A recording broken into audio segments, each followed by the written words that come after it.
नमस्कार। नमस्कार बच्चों, साइकोलॉजी बाय आर के सर के यूट्यूब चैनल पर मैं अरुण शर्मा आपका स्वागत करता हूं। आज मैं आपके सम्मुख संविधान सब्जेक्ट को लेकर उपस्थित हुआ हूं। संविधान सब्जेक्ट जो है हमारा संविधान विषय है, बहुत ही महत्वपूर्ण विषय है। किसी भी एग्ज़ाम में इससे बहुत ही ज़्यादा प्रश्नों के आने की संभावना हमेशा बनी रहती है। तो संविधान को किस प्रकार से हम समझेंगे, संविधान की उत्पत्ति, संविधान का विकास क्रम और क्या है संविधान, इस चीज़ को यहाँ पर हमें आज डिस्कस करेंगे। तो हम संविधान का पहला टॉपिक स्टार्ट करते हैं, संविधान का निर्माण। संविधान का निर्माण, संविधान के निर्माण की हम बात करें तो संविधान का निर्माण से पहले हम थोड़ा सा जानेंगे संविधान है क्या। संविधान नियम और कानून, वे नियम और कानून हैं जिनसे किसी देश की व्यवस्था को चलाया जाता है, जिससे किसी देश की शासन पद्धति को चलाया जाता है। तो जो हमारा संविधान था, इसने एक बहुत ही लंबा समय तय किया यहाँ तक आने में। अंग्रेजों का बहुत बड़ा योगदान रहा हमारे संविधान में बनाने में। सबसे पहले बात करें, अगर इसके विकास क्रम की बात करें तो इसका एक विकास क्रम है, एक विकास क्रम है जो सन 1773 के रेगुलेटिंग एक्ट से प्रारंभ होता है और 1947 के भारत स्वतंत्रता अधिनियम तक है। ये इसका एक संविधान है, का विकास क्रम है। और इसी में आगे हम जो चर्चा करेंगे संविधान का निर्माण। यहाँ ध्यान देने वाली योग्य बात यह है कि जो संविधान था हमारा, वो समय के साथ डेवलप हुआ।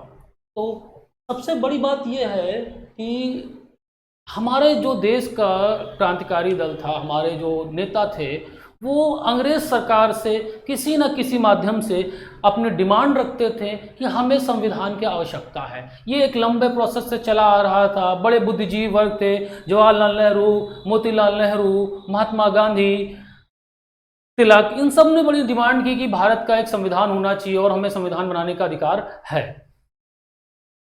वास्तविक रूप से अगर बात करें, औपचारिक रूप से बात करें, तो कम्युनिस्ट पार्टी के नेता एम.एन. राय ने इसकी सबसे पहले मांग रखी थी औपचारिक रूप से कि भारत के संविधान के लिए एक संविधान सभा होनी चाहिए।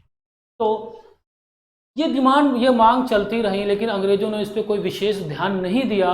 उन्होंने समय समय पर अपनी कानून व्यवस्था को चलाने के लिए नियम बनाते रहे, जैसे 1909 का, 1919 का अधिनियम, 1935 का अधिनियम। 1935 का अधिनियम बहुत ही महत्वपूर्ण अधिनियम है, क्योंकि आप जानते हैं कि 1935 के अधिनियम का विशेष योगदान है भारत के संविधान के निर्माण में, और सबसे ज़्यादा हिस्सा इसी अधिनियम से लिया गया है।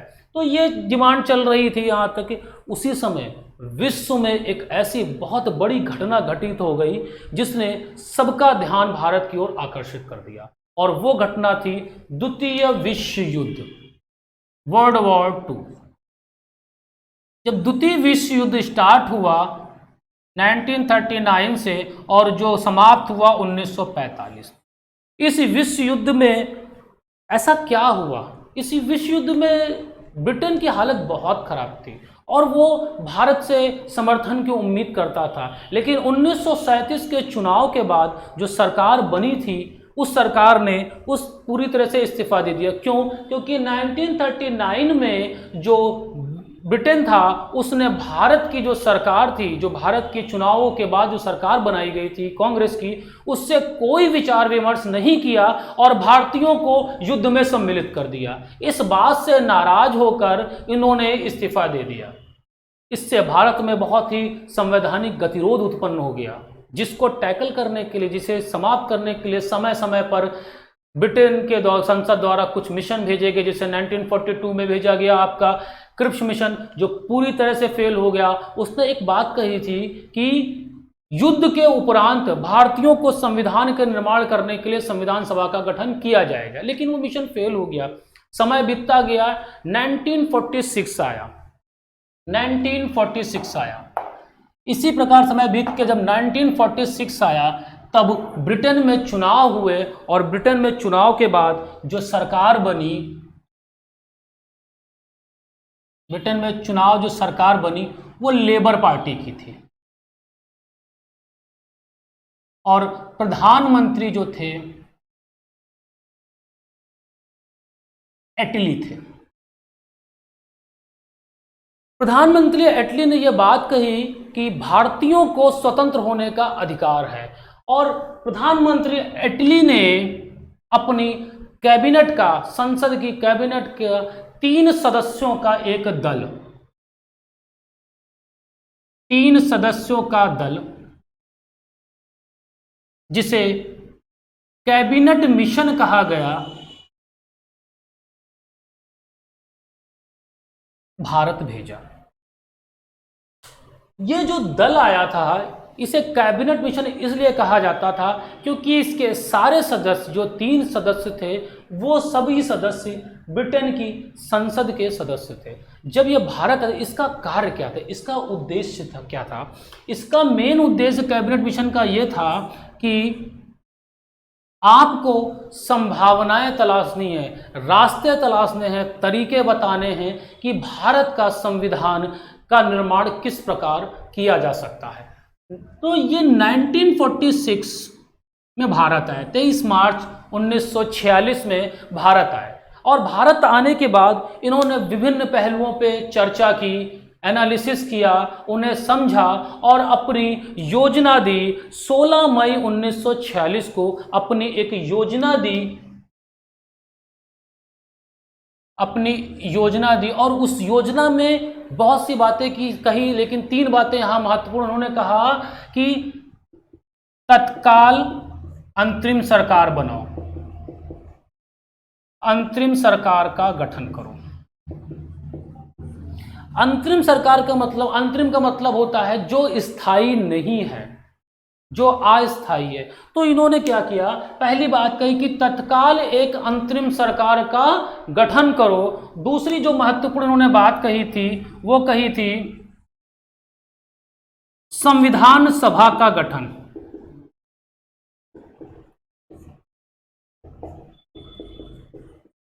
दूसरी उन्होंने बात जो कही महत्वपूर्ण, वो संविधान सभा का गठन। और तीसरी जो इन्होंने बात कही थी वो कही थी संविधान का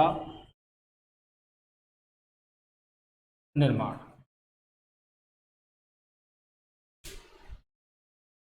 1946 में लेबर पार्टी की सरकार बनी जिसके प्रधानमंत्री एटली थे।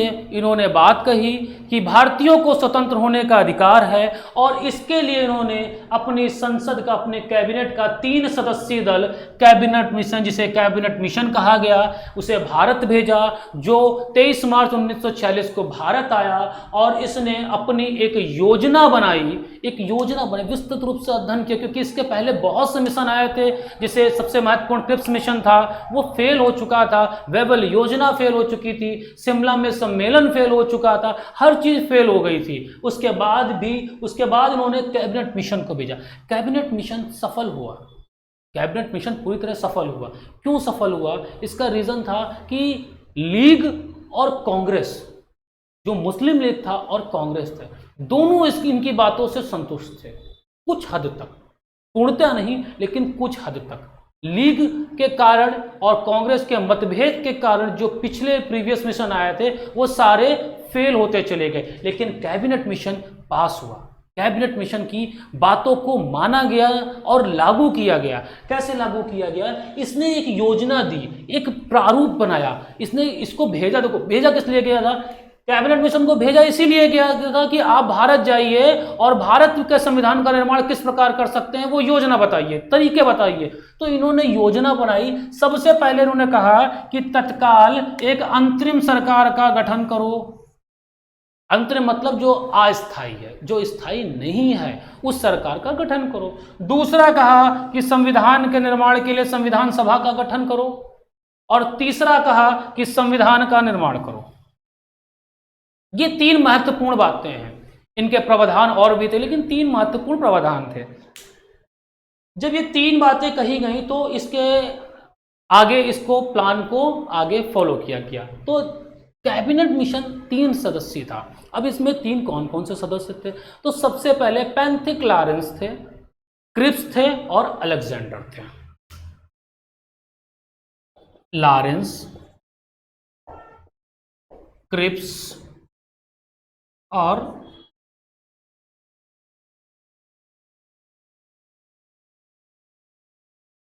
अलेक्जेंडर, ये 3 सदस्य थे। तीनों सदस्य जो थे वो ब्रिटिश संसद के सदस्य थे और इन तीनों सदस्यों ने से मिलकर कैबिनेट मिशन बना था, जिसने अपनी योजना बनाई। उस योजना के 3 प्रमुख बिंदु थे कि पहले एक अंतरिम सरकार का गठन करो, दूसरा था कि संविधान सभा का गठन करिए और तीसरा था संविधान का निर्माण। इन तीनों की बातों को मानकर तत्कालीन वायसराय जो वेवल थे, वेवल ने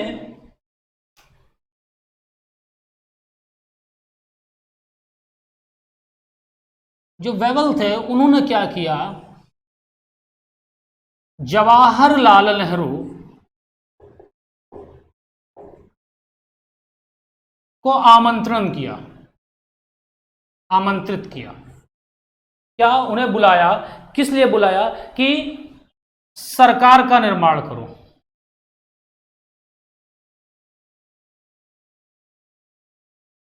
अंतरिम सरकार के जो वेवल थे अपने वायसराय थे, उन्होंने क्या किया, पंडित जवाहरलाल नेहरू को आमंत्रित किया, कहा कि आप सरकार को बनाइए।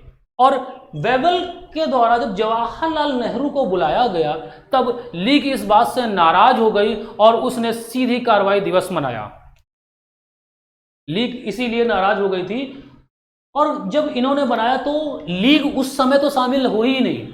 जब इन्होंने सरकार बना ली, जिसके अध्यक्ष थे वेवल और उपाध्यक्ष थे जवाहरलाल नेहरू, लीग इसमें शामिल नहीं हुई। लीग जब बाद में शामिल हुई तो इसके टोटल सदस्यों की संख्या 15 सदस्य, यह अंतरिम सरकार बन गई। तो कैबिनेट मिशन की पहली बात जो थी अंतरिम सरकार बनाना, वो बात पूरी हो गई। अब दूसरी बात आई संविधान सभा का गठन। तो संविधान सभा का गठन, तो इस बात को आप समझ रहे हैं कि 1946 में लेबर पार्टी आई, जिसके प्रधानमंत्री एटली थे। इन्होंने 3 सदस्यीय दल भारत भेजा, जिसे हम कैबिनेट मिशन कहते हैं। पैंथिक लॉरेंस, क्रिप्स और अलेक्जेंडर 3 इसके सदस्य थे। इन्होंने योजना बनाई जो 16 मई 1946 को प्रस्तुत की। उस योजना में पहली बात कही, अंतरिम सरकार का गठन करिए, संविधान सभा का गठन करिए और संविधान का निर्माण करिए।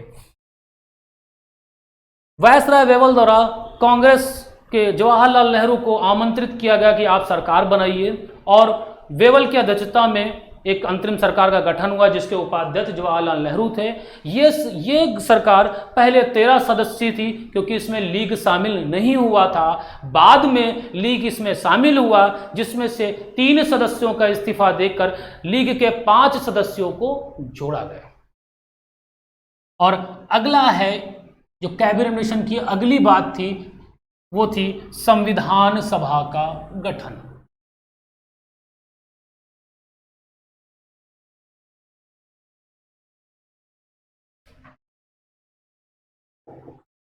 संविधान सभा का गठन।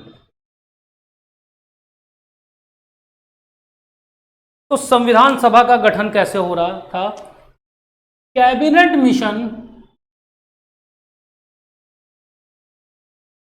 मिशन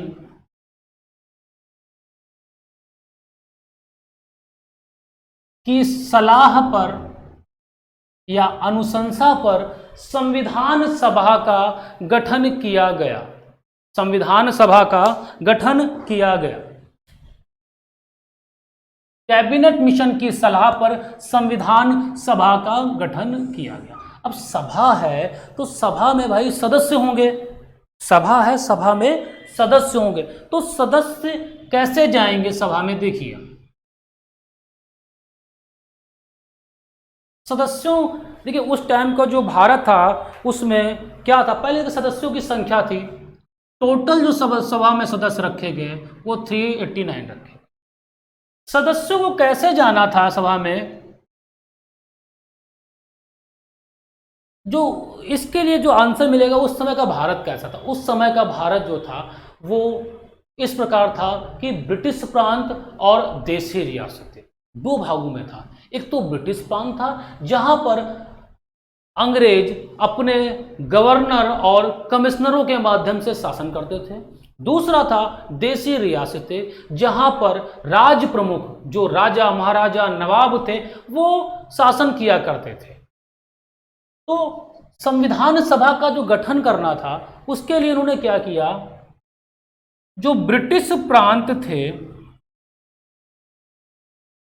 वहां से सदस्यों को ले जाना था, दूसरा देशी रियासतों से ले जाना। कैबिनेट मिशन ने यह बात कही थी कि जो संविधान सभा होगी उसमें सदस्यों का जो निर्वाचन होगा वो ब्रिटिश प्रांत की विधान सभाओं के सदस्यों द्वारा अप्रत्यक्ष रूप से किया जाएगा। तो जब कैबिनेट मिशन ने यह बात कही थी, क्या कहा था कि जो प्रांतीय विधान सभा होगी के सदस्य अप्रत्यक्ष रूप से सदस्यों को चुनेंगे। कहां के? ब्रिटिश प्रांत के। ब्रिटिश प्रांत से जो संविधान सभा में सदस्य जा रहे हैं उन सदस्यों को प्रांतीय विधान सभा के सदस्य निर्वाचित करेंगे। दूसरा था देशी रियासतें। तो देशी रियासतों का रखा गया कि जो देशी रियासतों के प्रमुख हैं वो इन सदस्यों को नियुक्त करेंगे, नामांकित करेंगे। तो यहां पे ध्यान देने वाली बात यह है कि जो संविधान सभा थी वो जो उसके सदस्य थे, यहाँ के सदस्य ब्रिटिश जो प्रांतीय विधानसभा थे उनके सदस्यों द्वारा निर्वाचित थे, यानी वयस्क मताधिकार नहीं था, वो केवल सदस्यों द्वारा अप्रत्यक्ष रूप से निर्वाचित थे और दूसरे देशी रियासतों के प्रमुखों द्वारा नियुक्त थे। तो संविधान सभा में ये सदस्य पहुंच गए, संविधान सभा का गठन हो गया। इन सदस्यों को कहां से लिया गया? एक तो ब्रिटिश प्रांत से लिया गया और दूसरा देशी रियासतों से लिया गया। ये सारी योजना कैबिनेट मिशन की थी। तो ध्यान देने वाली बात यह है कि संविधान सभा का गठन, प्रश्न ये बना हुआ है कि संविधान सभा का गठन कैसे हुआ?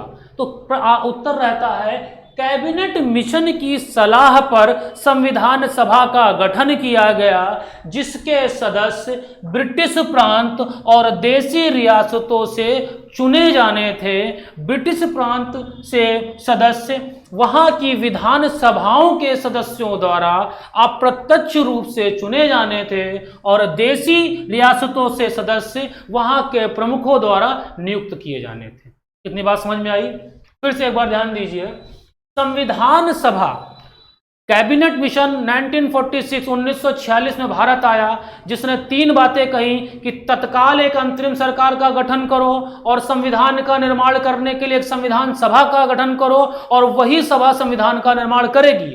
तो अंतरिम सरकार वेवल के वायसराय वेवल ने जवाहरलाल नेहरू को बुलाया और उनसे कहा कि आप अंतरिम सरकार का गठन कीजिए, और उन्होंने अंतरिम सरकार का गठन किया, जिसमें पहले लीग शामिल नहीं हुआ था, परंतु बाद में लीग ने उसमें अपने 5 सदस्यों को शामिल किया। और अगला टॉपिक जो आता था, अगला पड़ाव, वो था संविधान सभा का निर्माण। तो संविधान सभा का निर्माण जब किया जा रहा था तो भारत उस समय 2 तरह का था। एक तो ब्रिटिश प्रांत थे जहां पर 11 प्रांत और 4 कमिश्नरी प्रांत क्षेत्र थे। 11 प्रांतों में गवर्नरों के माध्यम से शासन चलाती थी ब्रिटिश संसद और ब्रिटिश सरकार, और कमिश्नर के माध्यम से 4 प्रांतों में चलते थे, और देशी रियासतों में प्रमुख राज किया करते थे। तो संविधान सभा में कैबिनेट मिशन ने कहा जो संविधान सभा है इसमें सदस्य जो हैं वो ब्रिटिश प्रांत की प्रांतीय विधान सभाओं द्वारा अप्रत्यक्ष रूप से निर्वाचित होंगे और देशी रियासतों द्वारा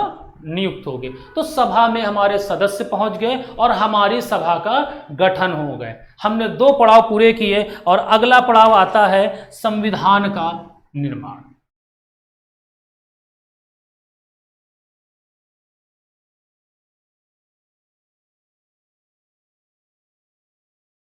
अगला जो हमारा पड़ाव है वो है संविधान का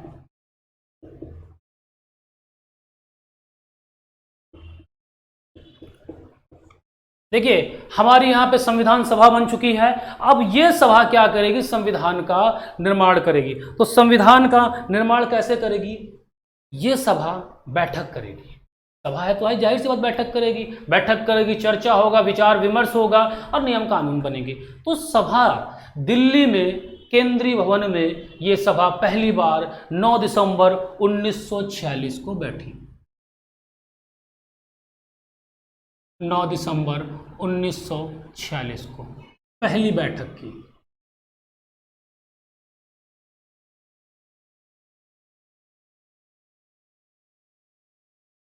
और इस बैठक में हुआ क्या, इस बैठक में अस्थायी अध्यक्ष सच्चिदानंद सिन्हा को चुना गया। अस्थायी सदस्य सच्चिदानंद सिन्हा को चुना गया और उपाध्यक्ष HC मुखर्जी को चुना गया। यही सभा दोबारा 11 दिसंबर 1946 को बैठती है और तब इसका स्थायी अध्यक्ष डॉक्टर राजेंद्र प्रसाद को चुना जाता है और संवैधानिक सलाहकार के रूप में BN राव को चुना जाता है। दो चीजें हो गई। देखिए आपको आपका स्थायी अध्यक्ष मिल गया, तो प्रश्न यहां पे बहुत बनता है कि संविधान सभा के अस्थायी अध्यक्ष कौन थे, डॉक्टर सच्चिदानंद सिन्हा। अगली बार जब ये सभा बैठ रही है तो पंडित जवाहरलाल नेहरू 13 दिसंबर 1946 को उद्देश्य प्रस्ताव, जवाहरलाल नेहरू संविधान सभा के सम्मुख उद्देश्य प्रस्ताव रखते हैं। देखिए उद्देश्य प्रस्ताव बहुत महत्वपूर्ण था। उद्देश्य प्रस्ताव का मतलब था ये प्रस्ताव, ये सभा जो बैठी वो क्यों बैठी है, ये इसी में कहा गया था कि हम संप्रभु होकर देश के संविधान का निर्माण करेंगे और यही आगे जाके प्रस्तावना के रूप में संविधान में जुड़ता है। तो उद्देश्य प्रस्ताव रखा जिसे सभा ने पास कर दिया। 2 पड़ाव पूरे होने के बाद अब आती है संविधान। तो छोटी छोटी समितियां बनाई गई, कई देशों के लगभग 60 देशों के संविधान का अध्ययन किया गया। 60 देशों के संविधान का अध्ययन करके उन पर प्रश्न बनाए गए, उनकी रिपोर्ट बनाई गई जो केंद्र और प्रांत में भेजी गई। वहां के सदस्यों ने उस पर उत्तर दिए, उन प्रश्नों का उत्तर दिए और उस पर एक रिपोर्ट तैयार की गई और वो रिपोर्ट किसके पास जाती है, जो हमारे BN राव थे। BN राव के पास वो रिपोर्ट जाती है और वो क्या करते हैं, संविधान का पहला प्रारूप तैयार करते हैं।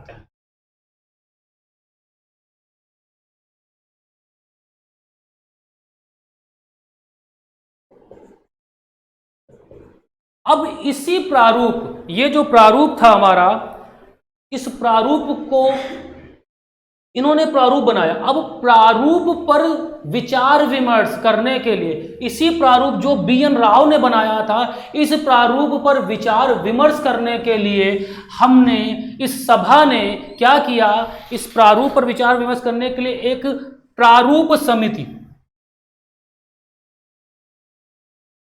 प्रारूप समिति का गठन किया जिसके अध्यक्ष BR अंबेडकर थे, डॉक्टर भीमराव अंबेडकर थे।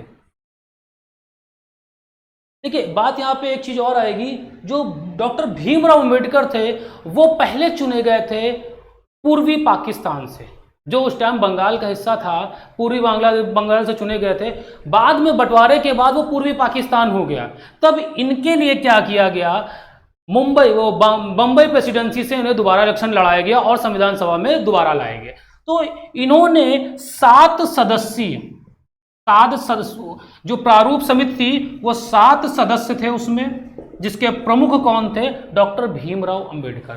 इन्होंने जो प्रारूप DN राव द्वारा तैयार किया गया था उस प्रारूप पर विचार विमर्श किया, उसको चर्चा किया अपनी इस 7 सदस्यीय समिति द्वारा, और संविधान का पहला मूल पाठ जो संविधान का पहला प्रारूप था उसे तैयार किया। और उस प्रारूप को इन्होंने कहाँ भेजा, उस प्रारूप को इन्होंने जो अंबेडकर ने जो था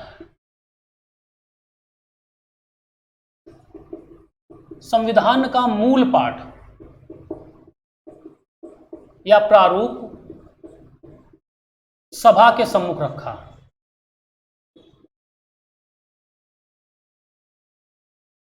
अब सभा के सम्मुख जब मूल पाठ रखा तो सभा चर्चा करेगी, चर्चा किया, विचार विमर्श, वो पूरे 3 वाचन हुए, 11 सत्र हुए। इन सत्रों के दौरान बहुत सी चर्चाएं हुई, संशोधन हुआ। संशोधन के बाद अंतिम रूप से ये चर्चा हुई, और चर्चा के बाद इसके अब यहां पे एक चीज और छूट रही, देखिए BR अम्बेडकर ने पहली बार इस प्रारूप को रखा। जब प्रारूप को पहली बार रखा तो उस पर संशोधन की डिमांड आई। संशोधन के बाद उसे दोबारा जब रखा उसको, तब सभा ने इस पर वाचन स्टार्ट किया, यानी विचार विमर्श स्टार्ट किए, और ये 3 वाचन किए, यानी 3 सत्रों में हुआ, 11 सत्र इस पर टोटल किए गए। तो इसको ये विचार विमर्श के बाद 26 नवंबर 1949, ये डेट बहुत महत्वपूर्ण है, 26 नवंबर 1949 को सभा ने संविधान को अंगीकृत किया, यानी स्वीकार किया, इस पे हस्ताक्षर किए, और हमारा संविधान हम लोग को मिल गया। और जैसे ही 26 नवंबर 1949 को कुछ संविधान हमारा बना, संविधान के कुछ प्रावधान तत्काल रूप से लागू कर दिए गए, और अंतिम रूप से 26 जनवरी 1950 को हमारा संविधान पूर्ण रूप से, हमारा 26 जनवरी, और अंतिम रूप से हमारा संविधान 26 जनवरी 1950 को पूर्ण रूप से लागू कर दिया गया, और हम एक गणतंत्र बन गए। तो यहाँ पर प्रश्न की बात करें, अगर ये हमारा संविधान का पूरा था, जब संविधान हमारा बना तो बना क्या, हमें जो संविधान मिला वो संविधान हमारा किस प्रकार मिला, देखिए 22 भाग, 395 अनुच्छेद और 8 अनुसूचियां, ये हमारा मूल संविधान था,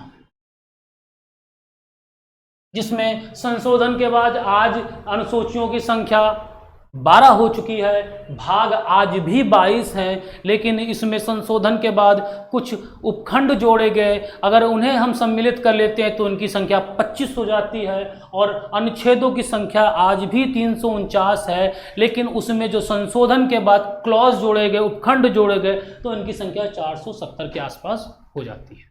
तो ये हमारा एक संविधान का निर्माण था। अब इसके प्रश्न किस प्रकार आते हैं वो अगली कक्षा में हम चर्चा करेंगे। नमस्कार।